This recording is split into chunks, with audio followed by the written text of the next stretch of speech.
epic. According to Wes's logic, I just took an epic shit in the green room. Man, okay, I just want to let you guys know, you have been one of the best crowds that we've seen in a long time. So give you guys a round of applause, please. And I'm not just saying that. Not only are you one of the best crowds, you're one of the best sober crowds that we've ever had in our entire life. I'm really sorry you can't have people here. If the green room wasn't the size of my closet, I would invite everybody back there to take a shot with me right now. We'll get to that after the show. All right, guys, ready for the next comic? That was kind of shitty.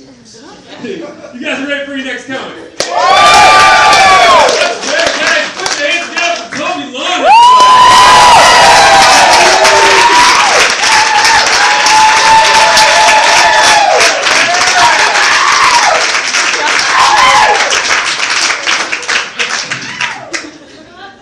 Love you, Toby.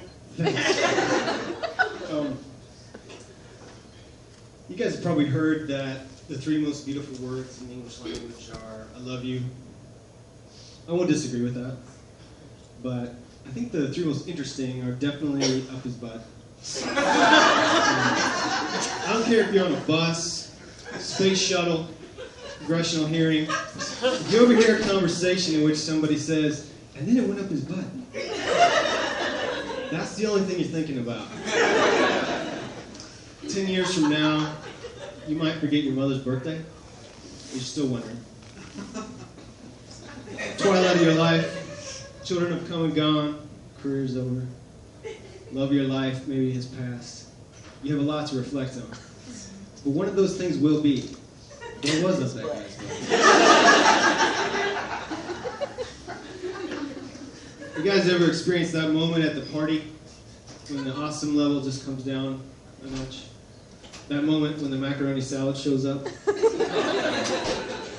Does anybody ever really take a bowl and put a quart of mayonnaise in it, cold macaroni, and really take a look and say, yes, I like where this is going? Not if they're honest with themselves. I know what some of you are thinking right now. He's never had my recipe. What do you got in there? Some grapes? Walnuts? Rosemary? Unless your recipe involves whale brains or like solid gold kitten tears, I don't need to hear about it. Because every macaroni salad recipe starts with the same four ingredients, which are cold macaroni, mayonnaise, mediocrity, and sadness. It's very hard to come back from that. When your macaroni salad does show up at the party, and the host has never said, yes, now my party's a success. What they say is, oh, wow. And what they're saying to themselves is, how long does this need to be on the table before I can throw it over the fence? I was raised to believe that if I strive and if I try hard and I commit myself, eventually I can succeed. I'm sorry, Mom and Dad, but I cannot make gravy. I can get that hot skillet, I can accumulate a puddle of grease in it. Now comes the stage where you add some flour, and now it's too dry. Now add some milk, and now it's too wet.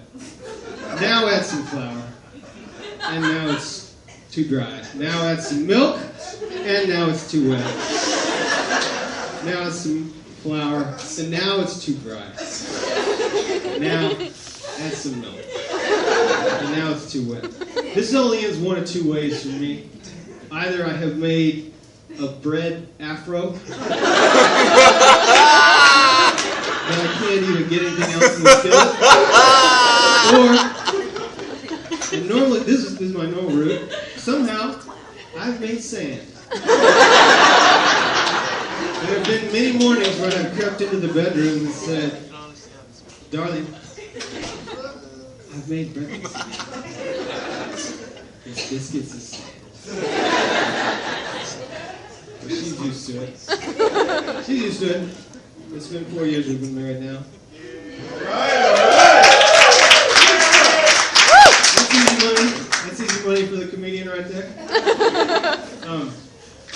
Yeah, and I've become wise in the ways of women, of course, as you do.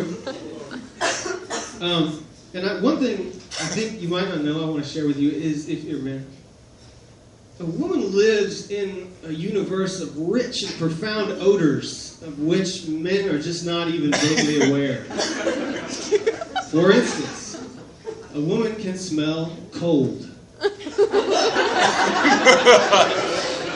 expensive, far, microwave, and my personal favorite, like a swimming pool, but not a good one.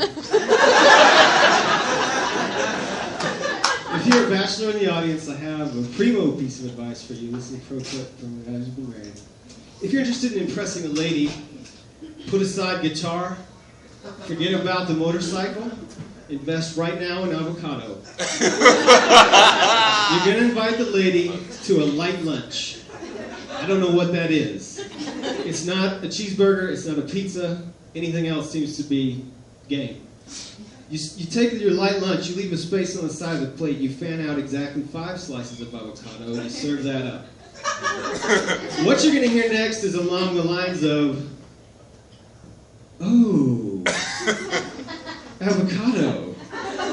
How did you know I love avocado? The answer is you all do.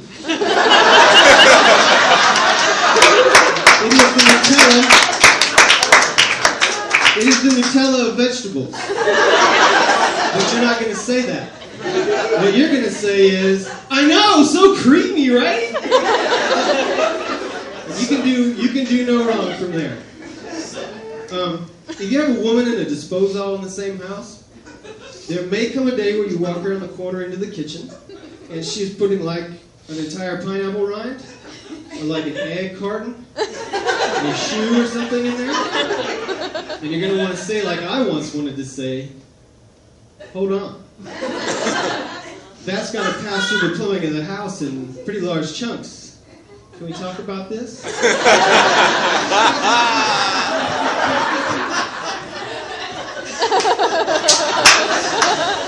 You can't talk about this. As far as she is concerned, disposal is a machine which contains a black hole, which is going to collapse that pineapple rind into a one-dimensional object and send it back in time. And you're not going to convince her otherwise. Relax. Thankfully, not through marriage. I recently found out that a woman can get a kidney stone. I had previously thought this was exclusively a male thing. I'm not a doctor, but I'm kind of like, why is that a big deal?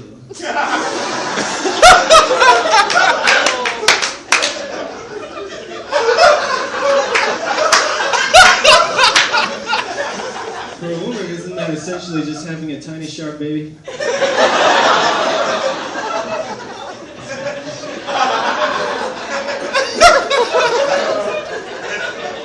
I have a hobby that I want to recommend to all of you.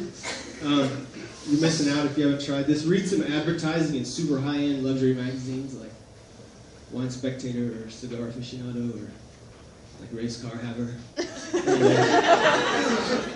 Particularly look for men's watch advertisements.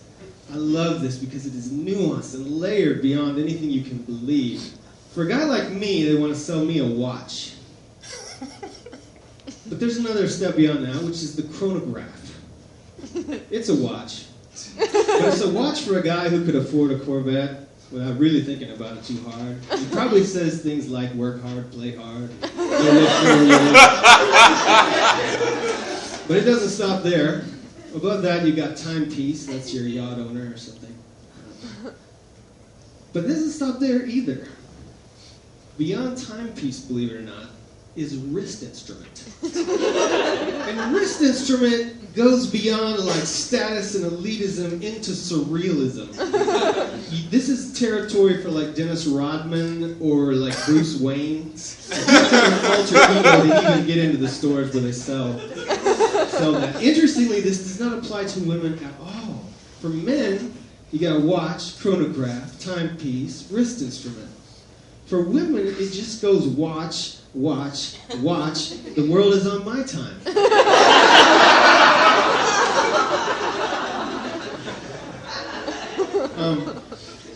I'm kind of a soft-spoken person in real life, and so a lot of people think that it's easy to offend me.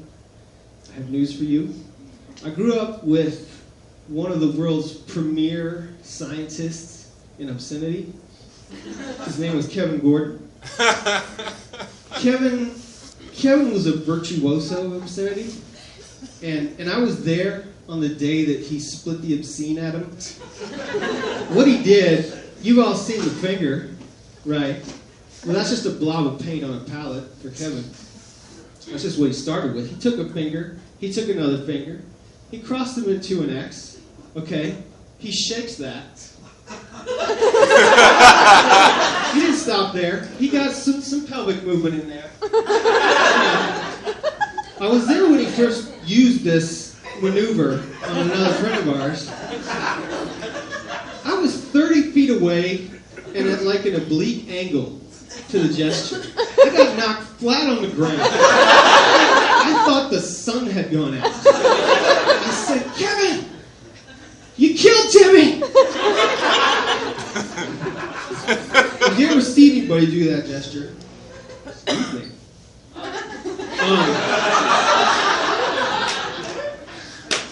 You'll note they always are making this face. That gesture is so strong. It's got obscenity recoil. Like you get offended doing it. It's that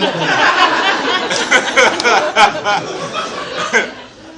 If I could have one skill just completely in my back pocket at all times, nobody knows about it. A lot of you are going to think safecracker or something like that. Caricature artist. Imagine you're at somebody's house and they're a real jerk to you, and you just don't have a comeback. You've always got to come back if you're a caricature artist. You excuse yourself to the restroom. You roll the toilet paper about halfway down. You draw a little caricature of them. Huge head, Hawaiian shirt, ukulele, pants down to the floor. There's like a crab or a starfish jumping out of their underpants. You roll that toilet paper back up. You get the heck out of Dodge. Okay, anybody can come up with a good comeback on a good day, but that burn, the unexpected caricature on your toilet paper burn, that's with you when you retire. That's forever. A lot of my friends are getting tattoos, and I'm always impressed with the thought they put into it. And there's always a story and a background and a meaning and a profundity to it. And I really appreciate that. So I'm not immune to peer pressure. I'm thinking I got to get one. What's it going to be? And I put a lot of thought into it. And finally, I think I came up with the right one. What I'm going to get is just 3 words. Look at me. And the story's going to be, there used to be a time I didn't have an excuse to always talk about myself. You guys have been great. Thank you very much.